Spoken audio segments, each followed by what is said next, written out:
जी, इस बात को समझकर ईमान पुख्ता करें कि तमाम अंबिया कराम अलैहिस्सलाम को अल्लाह ताला ने इंसानों की रहनुमाई के लिए मबऊस किया। मबऊस किया मतलब मुकर्रर फरमाया। किसके लिए फरमाया? अब देखें, इस लाइन से, इस मकसद से आपको समझ आ जाना चाहिए। आप पहले, हमने डेफिनेशन देखी है, रसूल और नबी में फर्क देखा है। रसूल और नबी का बेटा लफ्जी फर्क आपको समझ आ जाएगा। रसूल जो है पैगाम पहुंचाने वाले को कहते हैं, और नबी खबर देने वाले को कहते हैं। खबर के जुमरे में खबरदार आ जाता है, ठीक है ना। खबरदार जैसे रोजे क्यामत के सजा और जजा से खबरदार किया गया है, ठीक है ना। यानी कि ये डराने की सेंस में आ जाता है। मैंने आपको कहा था ना, लफ्ज की सेंस को समझना है, ठीक है ना। खबर देने में जो है वो सेंस कौन सी देगा? डराने वाली, ठीक है ना। बुरे माल की सजा मिलेगी, ऐसी है ना, ये वाली। तो इससे पहले जो, मतलब कि आका पाक सल्लल्लाहु अलैहि वसल्लम से पहले जो अंबिया कराम थे, तो उन्होंने तो अजाब के बारे में बताकर भी डराया, लेकिन लोगों ने नहीं माना। तो बाद में क्या हुआ? हजरत नूह अलैहिस्सलाम का वाकया देख लें, कौन सा अजाब आया? सैलाब आ गया ना, मतलब कि हर चीज ही डूब गई, पहाड़ तक डूब गए पानी में। समझ ना बात को? जी। अब वो यहाँ पर जो है तालिब इल्म जो है क्लास वन के, उनको क्या समझाया जा रहा है कि इस बात को समझकर ईमान पुख्ता पक्का कर लें, ईमान की पुख्तगी आ जाए उनमें, कि अंबिया कराम जो है उनको किसने मुकर्रर फरमाया है? अल्लाह ताला की जात ने मुकर्रर फरमाया है। किस लिए मुकर्रर फरमाया है? ताकि इंसानों की रहनुमाई हो सके। इस बात पर ईमान पुख्ता करें कि नबी करीम खातमुन नबीयीन सल्लल्लाहु अलैहि व आला आलिहि व असहाबी वसल्लम अल्लाह ताला के आखिरी नबी और रसूल हैं। और दूसरा इसका मकसद क्या है इस सबक को पढ़ाने का? कि अंबिया कराम का जो सिलसिला है वो खत्म हो चुका है। हजूर पाक सल्लल्लाहु अलैहि वसल्लम अल्लाह ताला के आखिरी नबी और रसूल हैं। और आप खातमुन नबीयीन सल्लल्लाहु अलैहि वसल्लम के बाद हमेशा के लिए कोई नबी या रसूल नहीं आएगा, ठीक है ना। खातमुन नबीयीन है, ठीक है ना, कि नबूवत पर मोहर लग गई है कि अब कोई नबी नहीं आएगा, ठीक है ना। जी। अब देखेंगे ये छोटे छोटे लफ्ज लिखे हुए हैं, बड़ी क्लास के बच्चों को भी ये जुमले आ जाएंगे लिखने के लिए, कि हम डेफिनेशन के बाद ये अल्फाज भी आप इस्तेमाल कर सकते हैं, ये जुमले भी। जैसे ये पहला है जी, अंबिया कराम अलैहिस्सलाम अल्लाह ताला के भेजे हुए खास बंदे हैं। क्या है जी? खास बंदे हैं। कोई इंसान खुद से डिसाइड नहीं कर सकता, पहले भी नहीं कर सकता था। जिसको अल्लाह ताला ने मबूस फरमाया, मुकर्रर फरमाया है, ठीक है ना।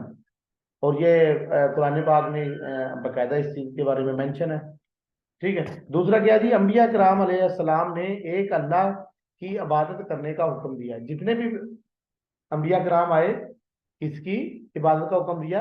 एक अल्लाह की, ठीक है ना। तो हमारा जो पहला कलमा है, कलमा तैयबा, ला इलाहा इल्लल्लाह मुहम्मद रसूलुल्लाह, उसमें क्या है? ला इलाहा इल्लल्लाह का क्या मीनिंग है? अकीदा तो इसने आपको समझाया है, ये लेक्चर में बकायदा पहले रिकॉर्ड है, कि नहीं अल्लाह ताला के सिवा कोई इबादत के लायक। तो तमाम अंबिया कराम ने, बल्कि तमाम अंबिया कराम का कलमा भी यही था, पहला हिस्सा यही था। पहला जो दीन था, दीन हनीफी कहा जाता है। इस्लाम से पहले दीन को क्या कहा जाता है? दीन हनीफी। जो अंबिया कराम ने जो पैगाम पहुंचाया है, ये लिख लें बेटा, ये इंपॉर्टेंट पॉइंट है, कि जो दीन इस्लाम से पहले जो दीन था, देखे ना कि 1,24,000 पैगंबर आए हैं, 1,24,000 पैगंबर आए हैं कमोबेश। तो उन्होंने क्या किया? अल्लाह ताला के इबादत की तबलीग की है ना। तो उस दीन का भी तो कोई नाम होगा ना। तो उस दीन का क्या नाम था? दीने हनीफी।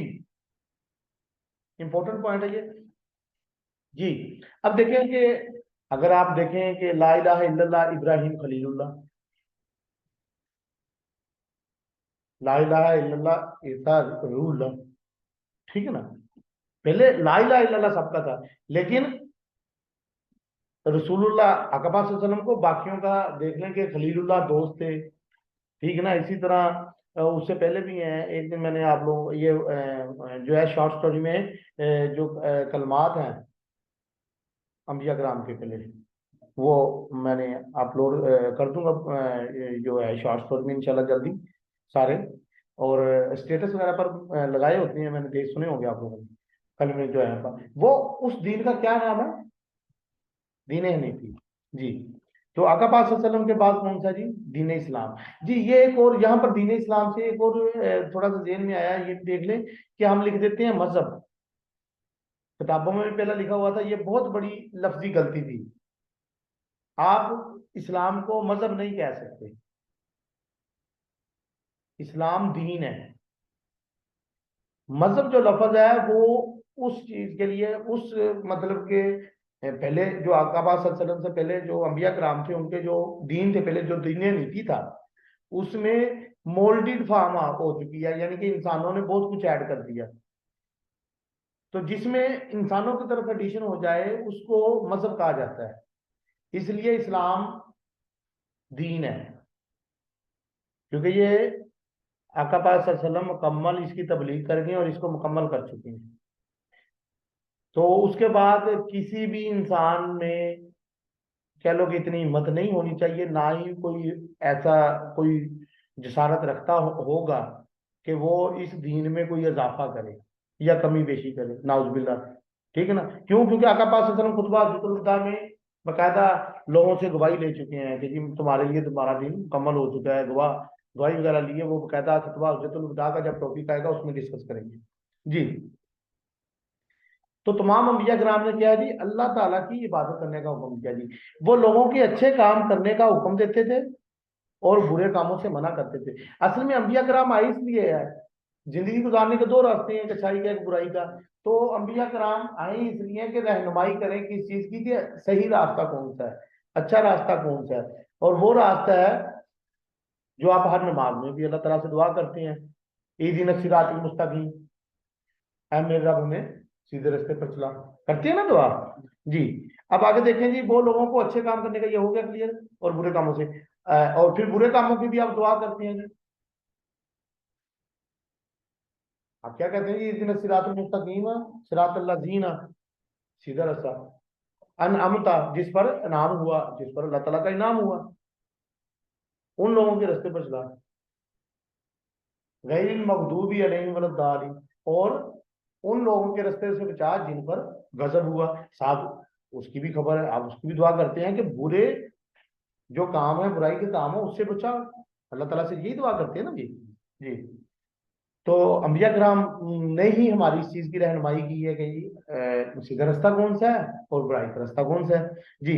उसके अलावा हम अल्लाह तला से दुआ करते हैं, हर हर नमाज में करते हैं जी, हर रकत में करते हैं, अल्हम्दुलिल्लाह पढ़ते हैं ना जी।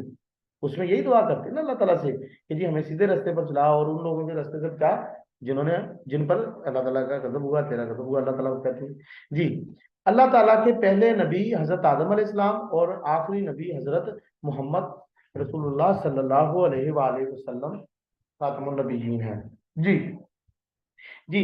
तो इसके बाद जो है मशहूर अंबिया इकराम, ये क्लास वन में इस वक्त मौजूद है और ये याद रखने हैं तालिब इल्मों ने। तो अभी बड़ी क्लासों के बच्चों को नहीं पता होगा, ठीक है ना। तो आपने भी ये याद रखना है, इसलिए मैं वन क्लास से थ्रू आउट ही जो SLO कंप्लीट करवा रहा हूँ, ताकि जो चीजें मिस हो चुकी हैं वो तालिब इल्मों के जेहन में आ जाए। अब याद रखने में क्लास वन में जो तालिब इल्मों को इंशाल्लाह ये एक्टिविटी के साथ बच्चों को याद करवाया जाएगा, और इसका जो एक्टिविटी है ये होमवर्क के जरिए बच्चों को घर भेजी जाएगी, ताकि वालदैन जो है उनको भी थोड़ी सी रहनुमाई मिल जाए कि बच्चों को एक्टिविटी से के तरीके से कैसे याद करवाना है। जी। तो अंबिया कराम मशहूर कौन से? हजरत नूह अलैहिस्सलाम, हजरत इब्राहिम अलैहिस्सलाम, हजरत मूसा अलैहिस्सलाम, हजरत ईसा अलैहिस्सलाम, हजरत मोहम्मद रसूलुल्लाह खातमुन नबीयीन।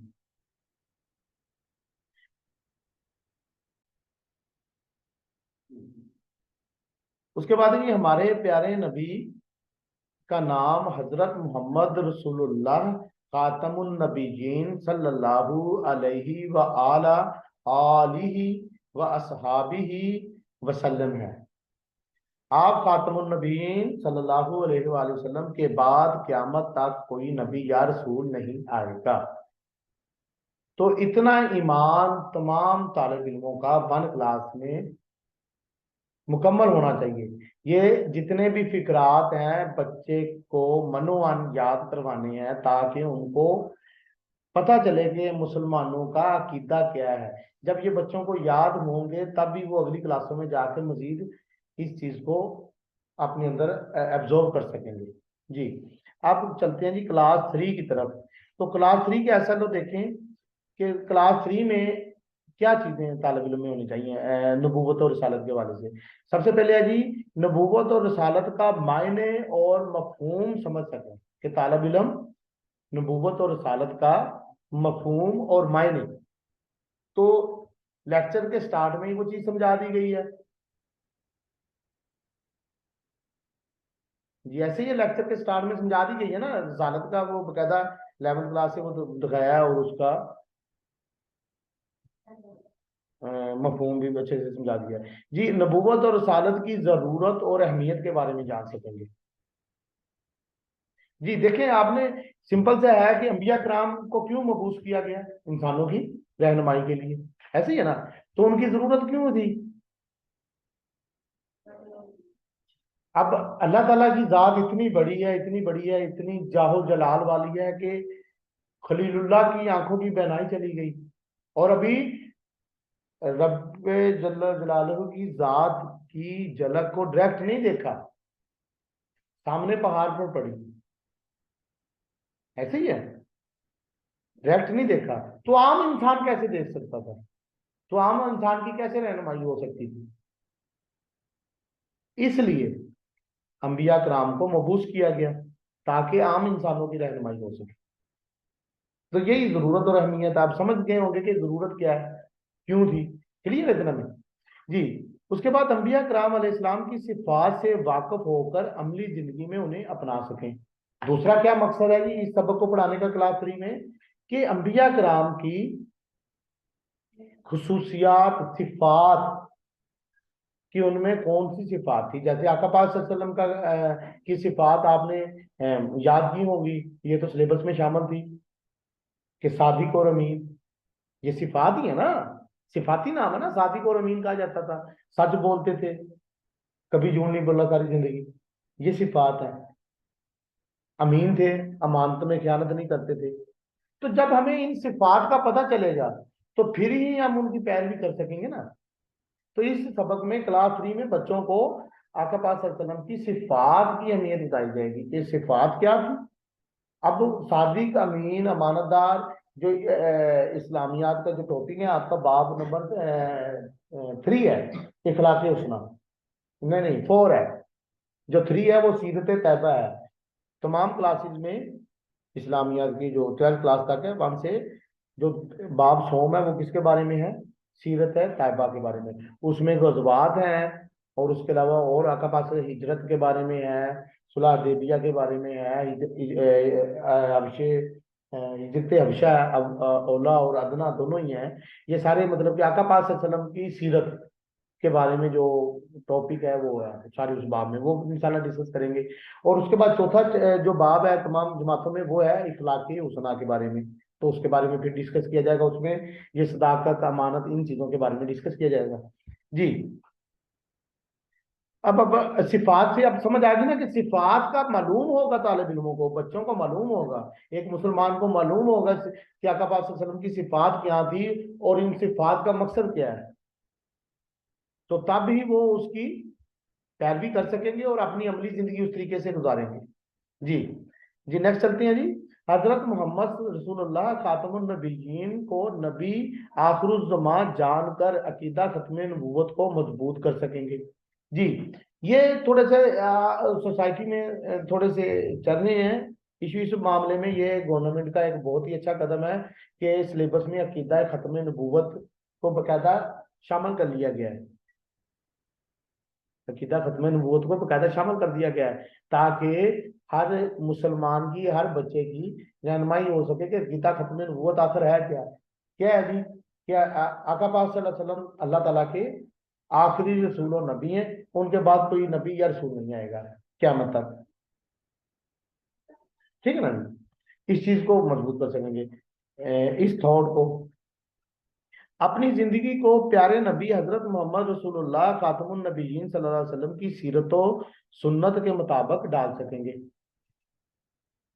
अब जब तालिब इल्मों को, बच्चों को, एक मुसलमान को ये पता चलेगा कि आका पाक सल्लल्लाहु अलैहि वसल्लम की सिफात ये थी और सिफात की अहमियत क्या है, कि रहनुमाई मिलेगी सीधे रास्ते पर चलने की। सिर्फ नमाज में एक दिन सिरातुल दुआ मांगने के साथ साथ हमने ये भी समझना है कि आका पाक सल्लल्लाहु अलैहि वसल्लम की सिफात क्या थी। क्यों? क्योंकि हजरत आयशा रज़ी अल्लाह तआला अन्हा से रिवायत है कि पूछा गया कि भी, ये क्लास 10th में आई थी, उर्दू के सबक में है बेटा, कि पूछा गया कि कुरान और आका पाक सल्लल्लाहु अलैहि वसल्लम के बारे में, तो उन्होंने क्या फरमाया आगे से? In the life of sallallahu alaihi wasallam, you have a good example to follow for him who was waiting for Allah and Urdu में बताएं ना, बच्चे उर्दू में बैठे होंगे, पहले चले इंग्लिश में बता दें फिर उर्दू में मैं बता दूंगा। शाबाश जी।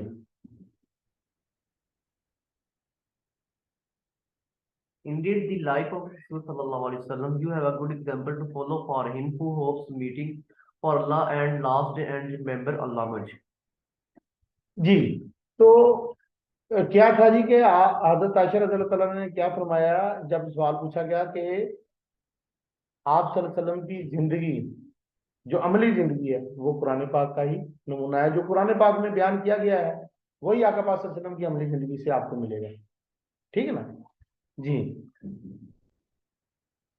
अब कुरान पाक क्या है? अल्लाह ताला का हुक्म है कि जिंदगी कैसे गुजारनी है, वो सारी चीजें बताई गई है ना। और डराया भी गया है, बकायदा जन्नत दोज़ख का मेंशन किया गया है, सारी चीजें खबरदार भी किया गया है। और अल्लाह ताला की सिफात जो है रहमान के बारे में बताया गया है। ठीक है ना? वो सारी चीजें जो है वो उसी हिसाब से आका पाक सल्लल्लाहु अलैहि वसल्लम ने अपनी जिंदगी गुजारी है। और जब हम हमें उनकी सिफात मालूम होगी तो असल में हमें किस चीज का इल्म होगा, कुरान पाक को समझने में आसानी होगी,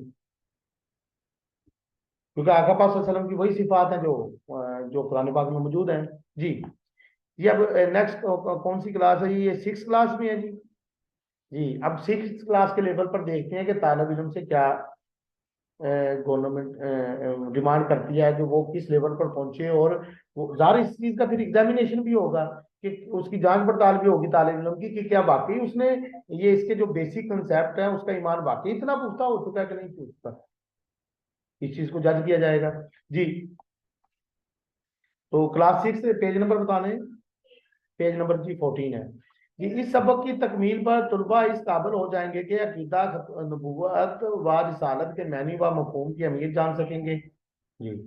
उसके बाद क्या जी? अंबिया कराम अलैहिस्सलाम की मुश्तरका सिफात, खसूसन असमत अंबिया कराम अलैहिस्सलाम से आगाज हो सकेंगे। जी, सिफात के बारे में काफी पहले भी डिस्कस हो चुका है जमातों में। जी। उसके बाद है जी नबी और रसूल का फर्क जान सकेंगे। नबी और रसूल का फर्क जान सकेंगे। जी। तो इसके बारे में थोड़ा सा बता दूं कि ये लफ्जी फर्क है इसमें कि जो रसूल है वो कौन सी हस्तियां हैं? जो पैगाम पहुंचाती हैं। और नबी वो हस्ती जो खबरदार करती है। ठीक है ना, यानी कि खबर देने वाली है। जी। तो ये शुरू में ही दोनों की डेफिनेशन लेक्चर के शुरू में है, वो तालिब इल्मों को वहां से दोबारा से सुनने शुरू से उससे देख के फिर उसको लिख लें बकायदा कि नबी और रसूल का क्या फर्क है। ये थोड़ा सा मैंने हिंट दे दिया। जी। उसके बाद ये अंबिया कराम अलैहिस्सलाम की बैसत का मकसद समझ सकेंगे। मकसद पहले भी जो जमात में समझा दिया गया आपको कि मकसद क्या है अंबिया कराम का? रहनुमाई करना। जी। नबी अकरम खातमुन नबीयीन सल्लल्लाहु अलैहि व आला आलिहि व सहाबी वसल्लम के फजाइल व खसाइस, मसलन खत्म नबूवत, मराज नबवी, मकाम महमूद, शफात कुबरा और हौज़े कौसर वगैरह समझ सकें। जी। ये खत्म नबूवत का भी डिस्कस किया है जी। ये खत्म नबूवत के बारे में पहले थोड़ी देर पहले डिस्कस कर दिया गया है लेक्चर में ही। उसके बाद मेराज नबवी, जब आका पाक सल्लल्लाहु अलैहि वसल्लम यहाँ मतलब कि मदीना मुनव्वरा से मस्जिद अक्सा किबला अव्वल की तरफ गए, वहां पर तमाम अंबिया कराम की इमामत की। ठीक है ना, वो आपने नाम भी सुनी होगी ना, वो इमाम सफ़ी अंबिया हैं, मतलब तमाम अंबिया कराम की इमामत की। उसके बाद वहां से अर्श मुअल्ला की तरफ सफर किया। जी, इसके बारे में बकायदा छठी क्लास में मिराज नबवी का या फिफ्थ क्लास में मिराज नबवी का सबक मौजूद है। वो सीरत तैयबा में हम पढ़ेंगे डिटेल से। तो उसमें आपको हिंट भी दिया जाएगा कि जो आसमानों पर, पहले आसमान पर जैसे हजरत आदम अलैहिस्सलाम से मुलाकात हुई, दूसरे पर हजरत यकूब या याहया अलैहिस्सलाम से, दो पैगंबर थे हजरत ईसा अलैहिस्सलाम से। उसके बाद हजरत इस तरह मतलब के सारे वो हिंट दे दिया जाएगा। अभी मजीद आगे चलते हैं। मकाम महमूद, आई थिंक ये लफ्ज का वो थोड़ा सा बदल दिया गया है, थोड़ा सा अच्छा वर्ड लिख दिया है इधर मकाम महमूद, कि जहाँ से आगे फरिश्ते भी नहीं जा सके, फरिश्तों के सरदार जिब्रील अलैहिस्सलाम नहीं जा सके। ठीक है ना। क्या नाम था उस मकाम का, याद है? सिदरतुल मुंतहा, लिख लो। फिर शफात कुबरा और हौज़े कौसर वगैरह ये डिटेल से सीरत तैयबा में डिस्कस करेंगे। जी, उसके बाद है जी हजरत मोहम्मद रसूलुल्लाह खातमुन नबीयीन सल्लल्लाहु अलैहि व आला आलिहि व सहाबी वसल्लम के उस्वा हसना के मुताबिक अपनी जिंदगी डाल सके। उस्वा हसना, आपका आप वसल्लम की अमली जिंदगी, उसको उस्वा हसना कहा जाएगा। ठीक है ना जी।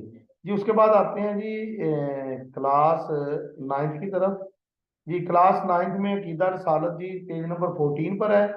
जी, अकीदा रसालत इसमें भी वो सेम है, वो कुछ चीजें आप एक आधी जो ऐसा नो चेंज होगा, बाकी वही है।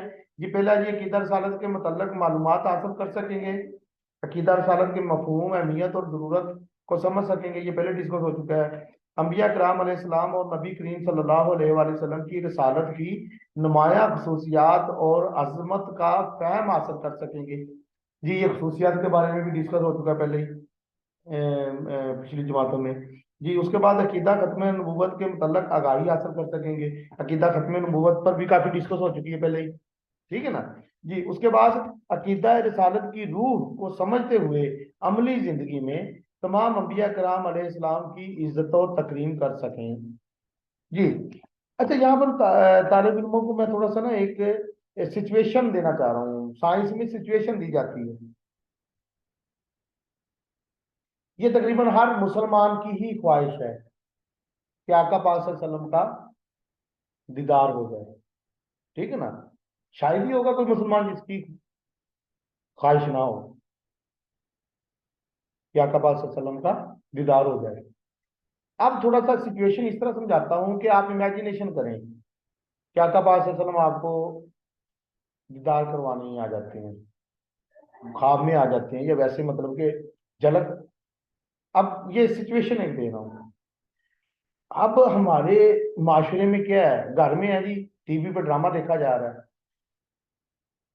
ये घरों की बात कर रहा हूँ कि बुराई इतनी बढ़ चुकी है। कभी हमने सोचा ऐसा? हालांकि हमारे अकीदे की ये नाकसी है, कह लें। कौन से अकीदे की? अकीदा तौहीद की। अकीदा तौहीद में हम क्या करते हैं जी? कि अल्लाह ताला की जात हर जगह मौजूद है।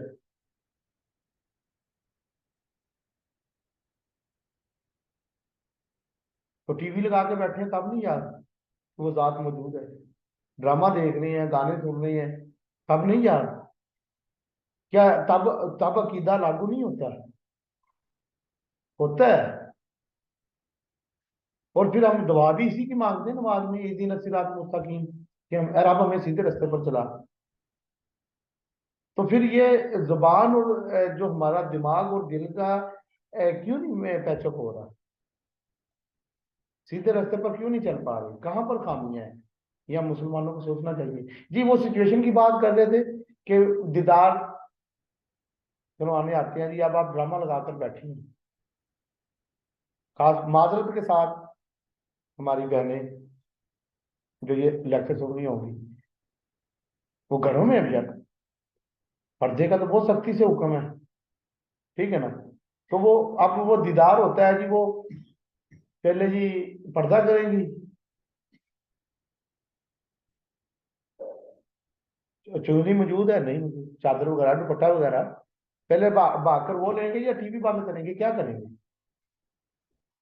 तो ये हमारे ईमान की कमजोरी है सारी। और वो भी कौन सा अकीदा तौहीद पे देख लेंगे, तो सिचुएशन क्रिएट कर दी ना, क्योंकि हमारी ख्वाहिश है कि हमें दीदार हो जाए। कैसे हो जाएगा? क्या करेंगे उस वक्त अगर हो जाए? बिल फर्ज इमेजिन कर लेना कि हो जाए। मौजा हो सकता है ना, रब की जात कर सकती है। मौजे पर तो यकीन है ना। मिराज नबी भी तो मौजूदा ही है। तो ऐसा मौजूदा कर दे रब की जात। और हम बैठे इधर टीवी पे ड्रामे देख रहे हैं जी, गाने सुन रहे हैं, या फिर भाग कर दुपट्टा लेंगे, क्या करेंगे?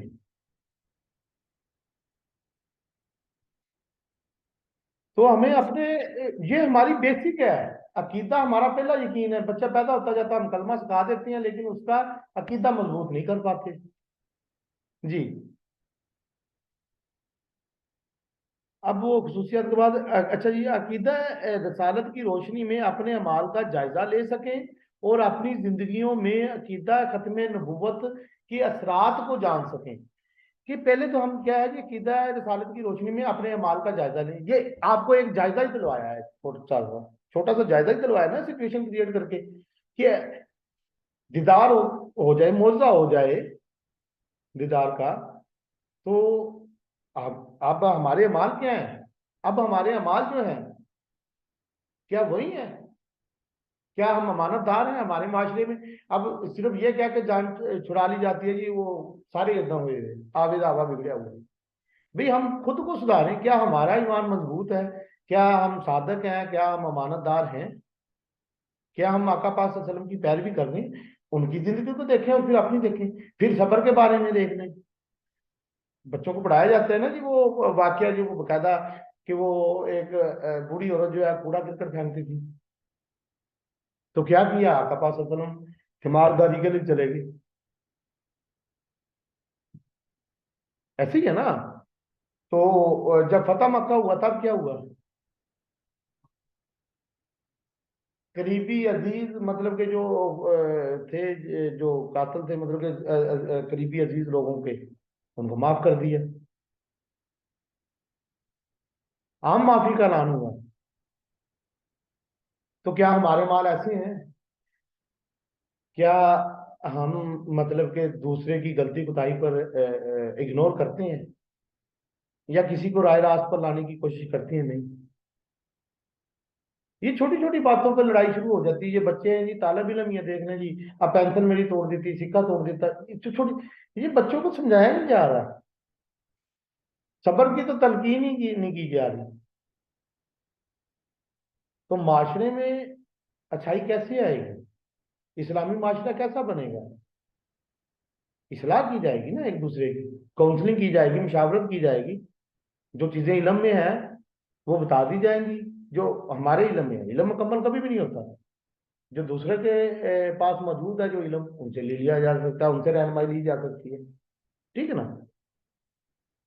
जी। ये क्लियर हो गया होगा ये। अब जी अब आ जाते हैं, लास्ट है जी हमारा ये, क्लास 11th में है ये टॉपिक। जी। 11th क्लास में एसएलओ वगैरह नहीं दिए गए होते, तो ये पिछली तमाम जमातों में एसएलओ दिए गए हैं। तो अब 11th क्लास वाले जो हैं, पहले वो एसएलओ सुन लेंगे, तो उनकी वो सारी की सारी उनके टॉपिक में जो चीज़ें हैं कि नबी और रसूल में क्या फ़र्क है, अच्छा जी अंबिया कराम क्या हैं, ये सारा का सारा उनका क्लियर हो जाएगा। जी उसके बाद ये थोड़ी सी आयात हैं।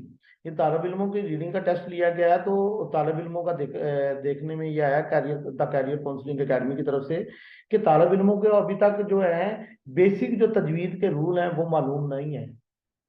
तो उसकी इस्लाह के लिए भी बाकायदा लेक्चर अपलोड जो है सीरीज एक शुरू की गई है द कैरियर काउंसलिंग एकेडमी की तरफ से। उसमें हम सिंबल्स वगैरह जो हैं, अलामतें वगैरह जो हैं, उनके ऊपर डिस्कस कर रहे हैं। वो बाकायदा पहले पंक्चुएशन का पार्ट हुआ है, और उसके बाद यूनिट्स के बारे में लेक्चर अपलोड कर दिया गया है। जल्द ही जो है ये जो है तजवीद का है, इसके ऊपर नोट्स मुकम्मल किए जा चुके हैं। जल्दी इसके ऊपर लेक्चर अपलोड कर दिया जाएगा। जी। अभी हमने रिसालत के बारे में डिस्कस किया है, अब आयात को डिस्कस कर लें थोड़ा सा, जो 11वीं क्लास में है, क्योंकि 11वीं क्लास में जो आयात का है बहुत जरूरी है, आयात तो पढ़नी आनी चाहिए बच्चों को, और साथ उसका तर्जमा तो लाजमी याद होना चाहिए अगर वो अच्छे नंबर स्कोर करना चाह रहे हैं। जी, वमा काना ली, जी ये थोड़ा सा जूम कर लूं मैं, देखने में थोड़ा सा प्रॉब्लम हो रहा है।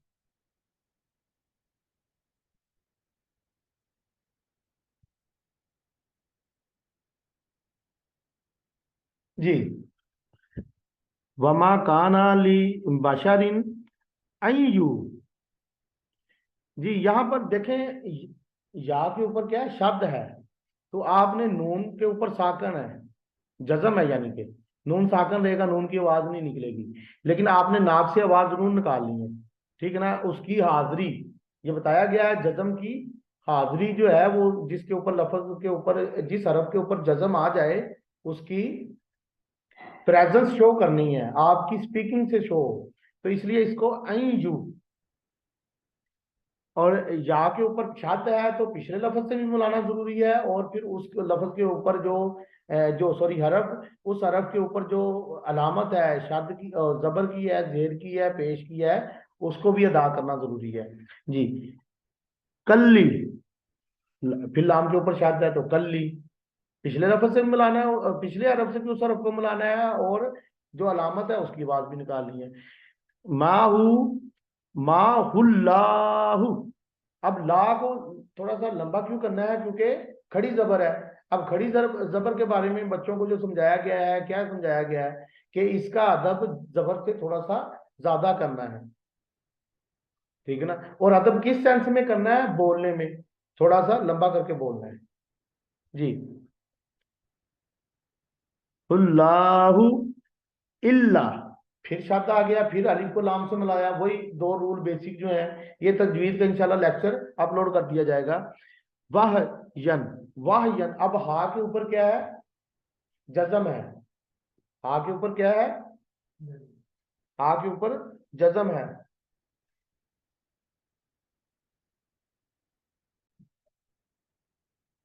अब हा के ऊपर जजम है, तो जजम का क्या रूल है कि उसको पिछले लफ्ज से मिलाया जाता है और उसकी मुकम्मल आवाज नहीं निकाली जाती, इसलिए इसको पढ़ेंगे वाह यन। अब आ गया ओ, वाव पूरा नहीं पढ़ा जाएगा, अब नहीं पढ़ा जाएगा, क्योंकि जज्म है, उसको हल्की सी उसका मतलब के प्रेजेंट शो करनी है, अब नहीं पढ़ा जाएगा, वाव की पूरी आवाज नहीं दी जाएगी, ठीक है ना, जज्म है। औ मीन, अब फिर आ गया, ठीक है ना, नून नून के ऊपर जबर है, ओ सॉरी जज्म है, तो अगर जबर होता तो फिर तो मीन ना पढ़ा जाता, और अगर शद होती तो फिर मिन ना पढ़ा जाता, ठीक है ना, या मिन नहीं पढ़ा जाता, जो भी जबर देर होती, क्योंकि शद के लिए दो रूल है, पिछले से भी मिलाना है, और उसके ऊपर जो अलामत है उसकी उसका अदब भी करना है अपने स्पीकिंग के जरिए। जी, इसको पढ़ा जाएगा मी, अच्छा ये मीन पढ़ा नहीं जाएगा, ये देखें आगे आ गया शद वाव के ऊपर, इसको भी फिर इसी तरह पढ़ा जाएगा मीम वा, मीम वा, नून की प्रेजेंस आपकी स्पीकिंग से शो होनी चाहिए। अब देखिए ना, पहले तो मैं बता रहा था कि मीन है, लेकिन अब अगला जो हरफ है उसके ऊपर शद आ गई है, तो शद का क्या रूल है, पिछले हरफ से मिलाना है। अब पिछला हरफ नून है, नून के ऊपर जज्म आ गई है, तो ये साकन है, सुकून की हालत में है, इसको नहीं छेड़ना, उससे पिछले से मिलाना है। नून के ऊपर क्या है, जज्म है, तो नून को नहीं मिला सकते, नून अगले वाले के साथ, यानी कि जज्म के जिस हरफ के ऊपर जज्म होगा वो अगले के साथ कनेक्ट नहीं होगी, तो इसलिए उससे पिछले वाले हरफ को लेंगे, म्यू व रा, क्योंकि अलिफ के ऊपर जो मद्दा है, बड़ी मद्दा आई थिंक, गौर से देखें जरा, तो इसको पढ़ा जाएगा रॉ, अब हमजा छोड़िए ई, रॉ ई, हिजाबिन, औ यू, अब युर, रे के ऊपर क्या आ गया, जजम आ गया, युर पढ़ा जाएगा, औ युर सीला रसूलन। अब ये देखिए वाव के ऊपर जज्म है, तो जज्म वाले लफ्ज को उसकी प्रेजेंस को आपकी स्पीकिंग से आपने शो करना है। फायू ही, बी इज़्नी ही। अब हाथ नीचे जो है खड़ी जेर है, तो इसको थोड़ा सा अदब ज्यादा करना है। जो आपके पास जबर होती है इसको झटका दिया जाता है, ठीक है ना। वो भी थोड़ा सा बाद में समझाता हूँ जेर जबर पेश का। जी, इधर पहुंच गए हैं। फायू ही बी इज़्नी ही मा यशा।